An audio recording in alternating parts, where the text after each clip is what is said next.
स्वागत है आपका नई धारा रेडियो की एक और पॉडकास्ट श्रृंखला में। यह श्रृंखला नई धारा के संस्थापक श्री उदयराज सिंह जी के साहित्य को समर्पित है। इस पॉडकास्ट में आप सुनेंगे उदयराज जी द्वारा लिखी कहानियां, संस्मरण व लेख। सुनना न भूलें नई धारा रेडियो पर। उदयराज सिंह की रचनाएं पॉडकास्ट में आज सुनिए उदयराज जी का लिखा संस्मरण अनेक में एक। भारत की एकता को या भारत की अखंडता को प्रश्न चिन्ह की किसी दूरबीन से देखना सरासर मूर्खता है। मैं जब भी भारत दर्शन के लिए निकला यही विश्वास लेकर लौटा।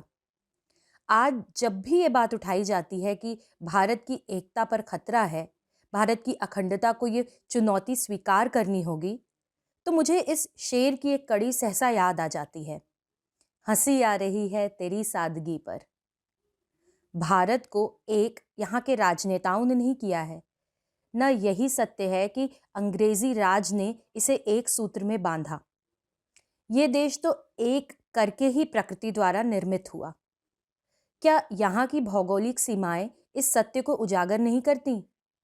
उत्तर में उच्च हिमालय प्रहरी सदृश खड़ा है, तो पूरब और दक्षिण में बंगाल की खाड़ी, अरब सागर तथा हिंद महासागर इसके अन्य प्रहरियों की तरह आज भी लहरा रहे हैं। पाकिस्तान पूर्वी और पश्चिमी बना तो, मगर उससे दोनों देशों को कोई लाभ हुआ? हिंदू और मुसलमान अपनी छाती पर हाथ रखकर जरा ये सच सच बताएं तो।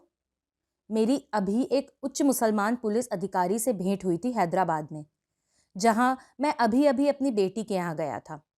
तो वो बेचारे ये रोना रो रहे थे कि उनकी माँ पाकिस्तान में बूढ़ी होकर मर गई, मगर उन्हें पाकिस्तान जाने की अनुमति नहीं मिली क्योंकि वो पुलिस अधिकारी हैं यहाँ। और उनका बहनोई भी मर गया, मगर उनसे भी वो मिल न सके क्योंकि वो पाकिस्तान की फौज में एक उच्च अधिकारी थे और उन्हें भारत आने की कभी भी अनुमति न मिली। ये तो घोर यंत्रणा का एक उदाहरण है। इसी तरह बीएसएफ के एक अधिकारी मुझसे कह रहे थे कि असम में बांग्लादेश से आने वालों का तांता कांटेदार तार लगाने से भी नहीं रुक सकता, क्योंकि वहां भयंकर रूप से जनसंख्या प्रति घंटे बढ़ रही है और उसी रूप से पेट की ज्वाला भी वहां की जनता को सता रही है। वो बेचारे सिर्फ मछली खाकर अपनी क्षुधा को कितना मिटा सकते हैं। जब मध्य एशिया से हजारों साल पहले आर्य दुर्गम हिंदुकुश की पहाड़ियों को पार कर खैबर पास से भारत की नदियों में घुसपैठ हो रहे थे, तो क्या ये नई बात हो सकती है? ऐसा आखिर क्यों हो रहा है? क्योंकि भारत का विभाजन हो ही नहीं सकता था। वो तो प्रकृति द्वारा एक होकर इस धराधाम पर उतरा था। ये विभाजन ही अप्राकृतिक था। मगर अब उस पुराने राग को अलापने से क्या लाभ? विदेशियों के मोहरे लाल हुए और हम लुट गए। खैर, जाहि विधि राखे राम। फिर भारत की एकता पर मुहर लगा दी हमारे संतों ने, शंकर ने, रामकृष्ण और शिव ने। फिर अनेकानेक हमारे देवी देवताओं ने। गणेश चतुर्थी के दिन मैंने हैदराबाद में ही देखा, गली गली गणेश जी की मूर्तियां स्थापित हैं और दृश्य वही है जो बंगाल बिहार में दुर्गा पूजा के शुभ अवसर पर होता है। धूप दीप की गंध से सारा वातावरण मुखर है तथा संगीत की लहरी हर मोहल्ले में गूंज रही है। फिर रोशनी और सजावट के तो क्या कहने। भगवान बालाजी वेंकटेश्वर की कृपा से सपरिवार तिरुपति भी गया।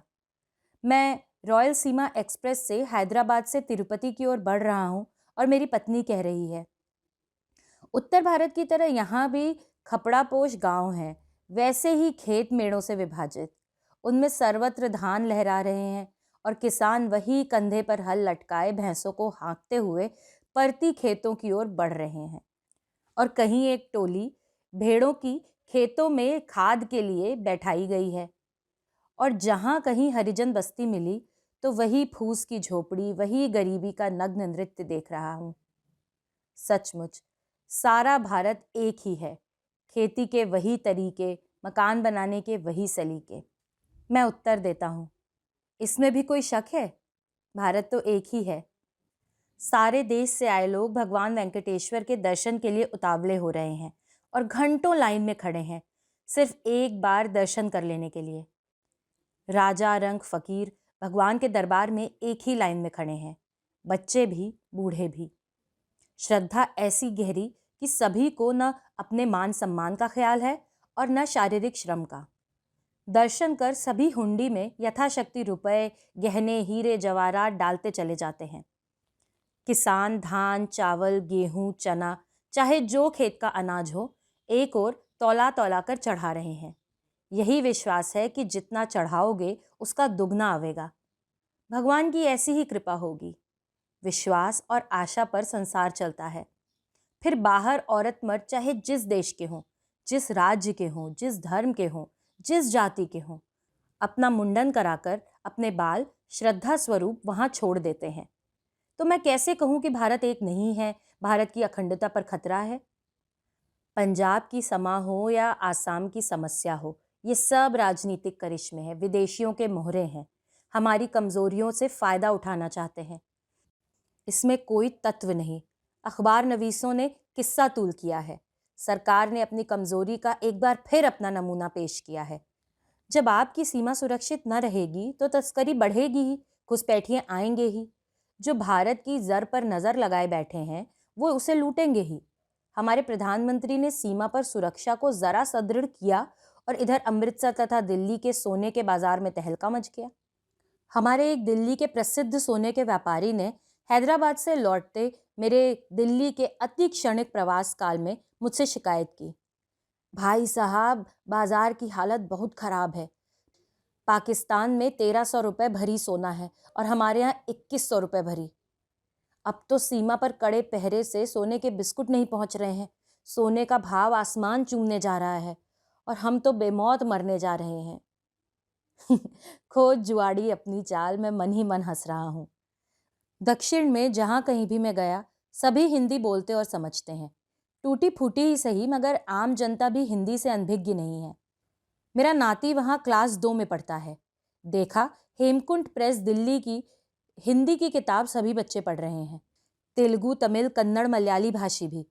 फिर मद्रास के यदि चंद राजनेता हिंदी विरोधी आंदोलन की अगुवाई कर वाहवाही लूट रहे हैं तो इसे मैं कैसे मान लूं कि यह खतरे की घंटी है।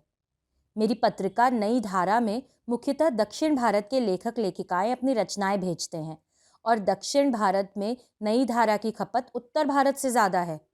आप ही सोचें, ये किस बात का सूचक है? हिंदी तो राष्ट्रभाषा अपने स्वाभाविक रूप से ही बन गई है और जैसा कि महात्मा गांधी ने कहा था, वो हमारी एकता की प्रतीक बनेगी। वह आज सत्य बनकर प्रकाशित है। सत्य में किसी वस्तु का रूपांतरण नहीं होता, सिर्फ अज्ञान के कुहासा से हट जाने के बाद वो मुखर हो उठता है। जो अज्ञानी है प्रकृति को सही रूप में पहचान नहीं पाते, वही भारत की एकता पर, अखंडता पर शक करते हैं। उन्हें प्रकृति से उठकर उस सत्य तक पहुंचने का प्रयास करना चाहिए जहां सर्वत्र सत्य का प्रकाश है। इस पॉडकास्ट को सुनने के लिए आपका धन्यवाद। हम आशा करते हैं कि हमारी यह प्रस्तुति आपको ज़रूर पसंद आई होगी। अन्य पॉडकास्ट्स, वीडियो इंटरव्यूज़ आदि के लिए नई धारा को सभी सोशल मीडिया प्लेटफॉर्म्स पर फॉलो करें। जल्द ही आपसे फिर मुलाकात होगी। धन्यवाद।